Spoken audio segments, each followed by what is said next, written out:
particle of mass m charge q enter a region of electric field E as shown in figure. At the moment particle collide elastically with point with smooth surface at n, ये point n पे collide कर रहा है. The electric field E is switched off and magnetic field B is perpendicular to the plane of the paper, automatically switched on if particle hit the surface at the point O. ठीक, तो prove करना है कि B की value 2me/qd है.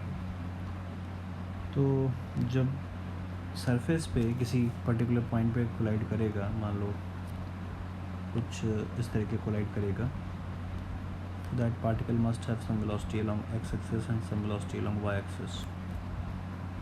ठीक है, तो वाई वाली जो वेलोसिटी होगी वो बिकॉज ऑफ एक्सेलरेशन आएगी. ठीक है, और एक्स वाली वेलोसिटी जो होगी वो v as a v maintain रहेगी. एक can consider as this is as v dash. तो जब वो हिट करेगा सरफेस से तो velocity after hit the surface अगर आप लिखेंगे तो ये आएगा velocity vector v is equal to x component that is v dash and y component vy. तो vy जो होगा बच्चों वो बिकॉज ऑफ, इसलिए मैं vy लिख देता हूँ, फिर vy की वैल्यू मैं निकाल के दिखाता हूँ सेपरेटली. तो बच्चों vy हमारा होगा एक्चुअली में थर्ड इक्वेशन ऑफ मोशन से 2 डिस्टेंस ट्रेवल d/2 है एंड एक्सेलरेशन जो होगा q/m हो जाएगा. तो सिंप्लीफाई करने पे आपका vy जो आना चाहिए वो qed/m आ जाएगा. ठीक है, क्लियर है बात. तो velocity vector is equal to v dash I cap minus py की वैल्यू पुट कर दें अगर हम qed/m j कैप आ जाएगा. ठीक है, अब हम अगर बात करें v डैश के लिए, ठीक, तो v डैश आप ध्यान से देखना, because of this v dash that particle covered distance along x axis that is d. ठीक है, तो हम v डैश को भी फाइंड कर सकते हैं ऐसे कि v dash is equal to जो हमारा डिस्टेंस ट्रेवल्ड है अलोंग एक्स एक्सिस वो डिस्टेंस अपॉन टाइम. तो अगर आप टाइम देखेंगे तो जितना टाइम हमारा इस पार्टिकल ने y में d/2 चलने में लगाया होगा उतना ही टाइम लगेगा. तो वो टाइम आपका फॉर्मूला लगा देंगे 2s अपॉन एक्सेलरेशन, जहाँ पे s की वैल्यू हो जाएगी d/2 और एक्सेलरेशन आपका होगा q/m. तो आप ध्यान से देखेंगे तो जो v डैश है वो भी आपका qed/m आ रहा है. ठीक है, so finally your velocity vector v dash is equal to v vector is equal to root के अंदर qed/m I cap minus qed/m j cap. ठीक है, अब दिस वेलोसिटी से वो उस सरफेस पे कोलाइड कर रहा है. तो आफ्टर कोलिजन अगर बात करें, ठीक है, आफ्टर कोलिजन तो उस कोलाइड करने के बाद जो कंपोनेंट रिवर्स होगा वो वाई वाला कंपोनेंट हो जाएगा. तो आई कैन कंसिडर कि जो आफ्टर कोलिजन वेलोसिटी होगी उस पार्टिकल की वो कुछ तरीके की होगी कि वाई वाला कंपोनेंट ऊपर होगा और एक्स वाला राइट साइड ही रहेगा.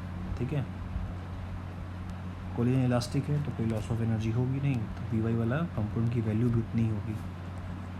ठीक, अब हमारा इस पॉइंट से पार्टिकल चलता हुआ ओ पे आके वापस आ रहा है. ठीक है, this is the O point. तो इसका मतलब ये हो गया कि पार्टिकल का जो पाथ है that must be like this. ठीक है ना, क्योंकि इनिशियली अगर आप वेलोसिटी जज करेंगे तो इस तरफ है ना, और ओ पे क्वेश्चन ने बोला है कि स्ट्राइक कर रहा है आगे वापस, तो पाथ ही डिसाइड हो जाएगा. ठीक, क्लियर है बात. तो क्वेश्चन में हमसे पूछा था कि अब प्रूव करना है b की वैल्यू को. ठीक है, सबसे पहले तो एक चीज़ देख लो कि हमको पता है स्ट्राइक करने के बाद मैग्नेटिक फील्ड ऑन हो गई है. ठीक। और मैग्नेटिक फील्ड की जो डायरेक्शन है वो परपेंडिकुलर टू के इनवर्ड है।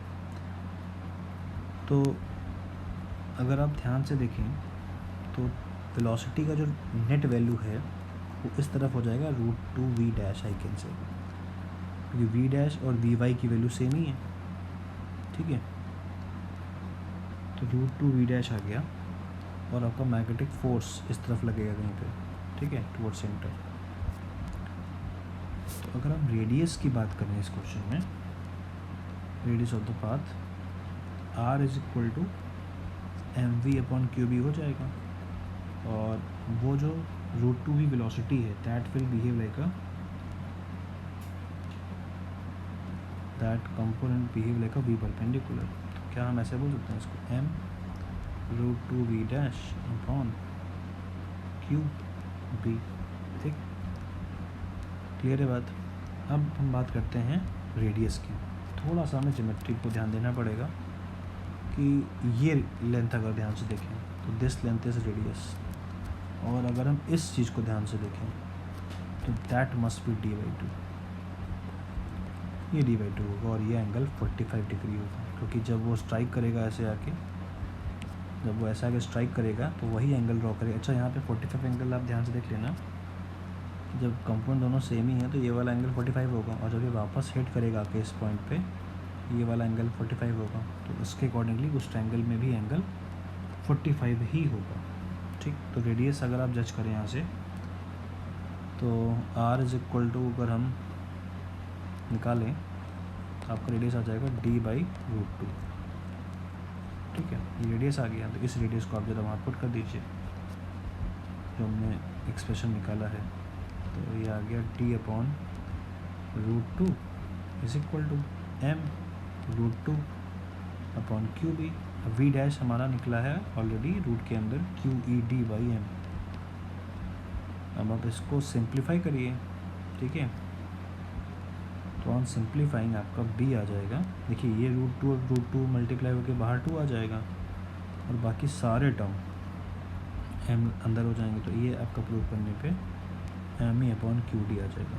ठीक है, या फिर से समझ लीजिएगा क्वेश्चन को ध्यान से कि इनिशियली जो पार्टिकल है वो ऐसे हमने रिलीज़ किया था, और ये इलेक्ट्रिक फील्ड डाउनवर्ड लग रही थी। Because of this electric field particle का पाथ ये आ रहा है।